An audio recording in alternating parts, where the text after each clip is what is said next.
YouTube channel. If you've not subscribed to my channel, I highly recommend that you subscribe. But if you've already subscribed to my channel, I just want to say thank you for subscribing.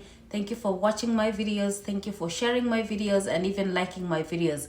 Because if you like my videos, it gets recommended to other users on YouTube. Today, this video is going to be addressing the items or documents that you need to bring to the embassy on the day of the interview if you're a DV lottery winner. So this video is going to be covering just the basic documentation. I'm not going to be going deep into explaining each one of them.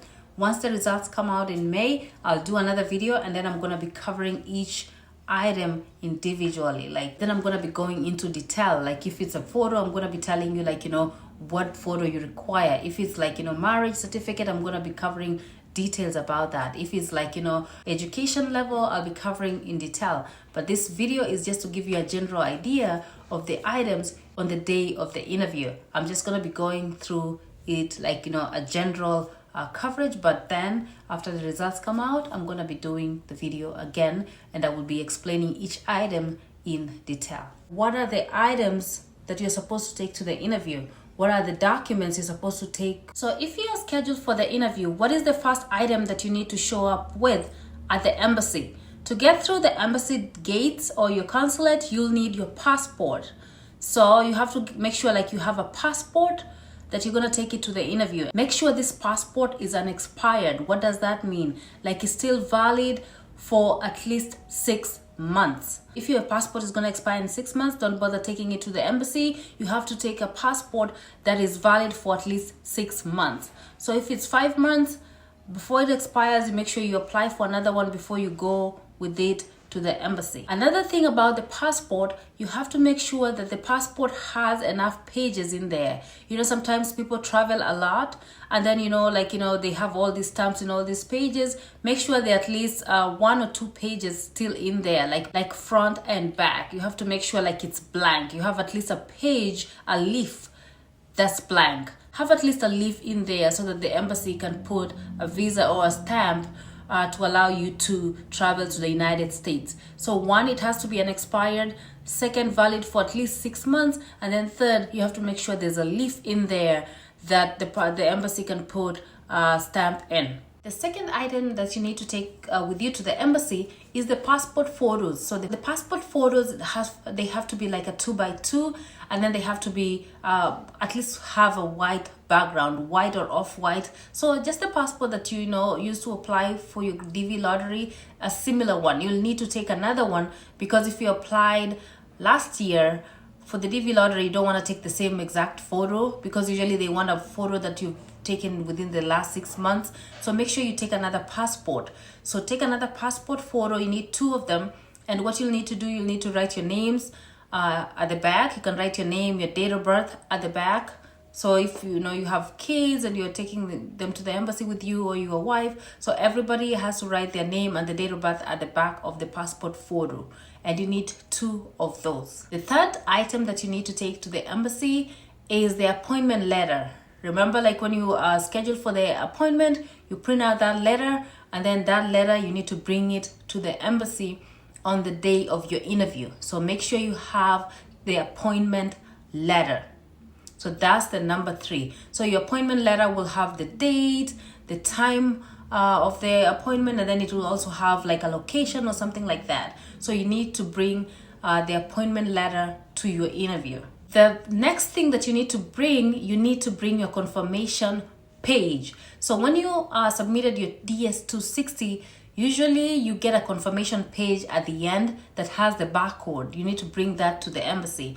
That confirmation page, you will have the date you submitted your DS-260. It will have the case number. It will have your name. So it will have a barcode that the embassy can use to scan, and then it will open up a case or something like that. Just the way you use the barcode scan with your iPhone and stuff like that. So the barcode needs to be there. So make sure when you submit your DS-260 and then you get a confirmation page, print it out and bring it to the interview with you.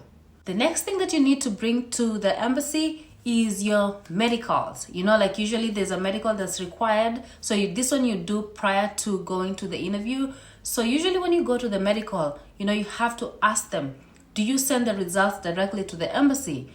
or do you give me the results to take to the embassy? Some countries, they will the medical or whatever they do, the medical, that person will officially send the results directly to the embassy. But then some other countries, they'll give them to you and usually don't open them.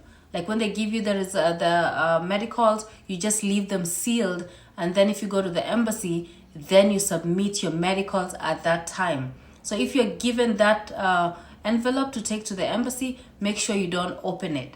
So for your medicals, make sure you just ask, like, do you actually send it directly to the embassy, or do I need to submit it? So that way you know if the results will be sent directly, and usually they give you a copy, or if you need to submit them yourself at the day of the interview. So make sure that you carry your medical. If you're supposed to take them with you to the embassy, don't forget to take those. Another thing that you need to bring a copy of your birth certificate, and also you need to bring the original of your birth certificate. So the birth certificate, if you lost your birth certificate or something happened to your birth certificate, make sure you go to this the relevant offices that provide this document, and make sure you apply for a new one so that you get the original birth certificate. So you can bring an original, and then you can carry a copy along with it. So make sure you are bringing a copy and an original of your birth certificate. And when I say original, don't print out like a birth certificate in color. That's not an original. It's the original paper that you were given by that office. Usually, like, you know, some of them have seals, or they have like a different type of paper.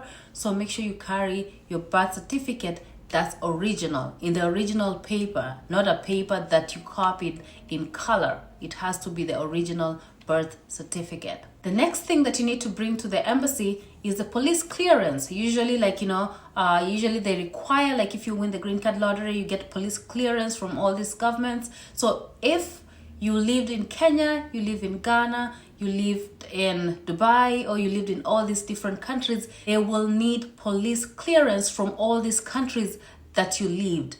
And this one, usually they just want to, you know, have, like, you've never been arrested for something, you're not a, you know, they just want to see your criminal history, your background history. So you have to make sure that you go to the embassy with the police clearance that you received. Very important. Don't forget to do that. And if you lived in more than one country, you have to get police clearance from all those countries that you've lived. Another thing that you need to bring to the embassy is the proof of education. Usually, like, to apply for the green card lottery, you at least need to have a high school degree in your country, or have work experience. So with a high school degree, you just go, like, you know, some people, like, usually in Kenya, some of them have had, like, the NEC, which is an examining body over there, an examining department over there, send the results directly to the embassy. So the NEC will send, KNEC will send results directly to the embassy. So make sure, like, you ask, you're like, do you need, make sure you find out, like, how the embassy wants your education, proof of your education. Do they need it directly from the department, or do they want you to bring your results with you to the embassy? So usually, if you're in Kenya, you just go to Kenya National Examination Council, and they will send the results to the embassy. And then also, on top of that, when you go to the embassy, just bring your results with you. You know, you never know, sometimes they send, but then something happens. So it's just okay, or to be safe, just bring your copy of education. So if you filled out, like, you know, you graduated high school, you'll need to bring your high school results. If you said that, you know, you went to university, you might need to bring a proof or a degree or a diploma that shows you went to university and you completed. So make sure, like, you have proof of education.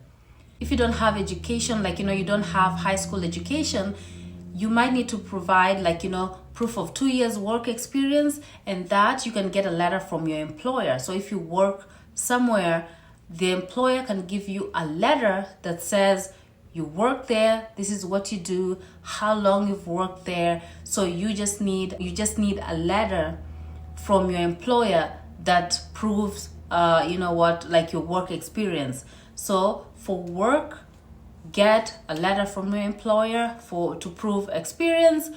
Or if you're going with education, make sure, like if you said high school or you said university, you have to get proof of your completion of either high school or university, whether you did a degree, whether you did your master's, whether you did your PhD. You need to get proof of all those documents. Another thing that you need to bring to the embassy, you need to bring the interview fee. So the cost of the interview, $330. So for you, if you're a single applicant, you'll bring $330, and for each of any derivative or anybody, like if you have a wife, husband, or your spouse and your children, everybody will need to pay $330 on the day of the interview. This can be done in either American dollars or it can be done in whatever currency, like Kenya shillings. But before you show up, just make sure like you know what is the conversion rate. So if it's 330, if it's the conversion rate is 100 shillings to a dollar, you know that is 30,000 shillings. So just know that. So it will be safe to either bring US dollars, but then in Africa sometimes, like if you convert to US dollars, sometimes you don't know if you're getting the original dollar. So if you feel like you're suspicious and stuff like that, you can just bring the currency in Kenyan shillings and pay it at the embassy. And finally, if you're a foreign registered nurse and you're interested in working in the United States as a registered nurse, you need to sign up on NAFULA connect.com. So you just type into Google nafulaconnect.com. It will bring you to this page here. And then when you get to this page, you're gonna go up here and click the foreign educated registered nurse tab, and then you're gonna come all the way here, and then you're gonna sign up. There's a form here that you can sign up if you're interested in working in the United States as a registered nurse. So all the information, we require your name, and we require some few details about you to know where to place you. So please go to nafulaconnect.com if you're a registered nurse outside the United States and you're interested to immigrate and work in the United States as a registered nurse, and sign up. And once we get your information, we'll get back to you. Thanks for watching.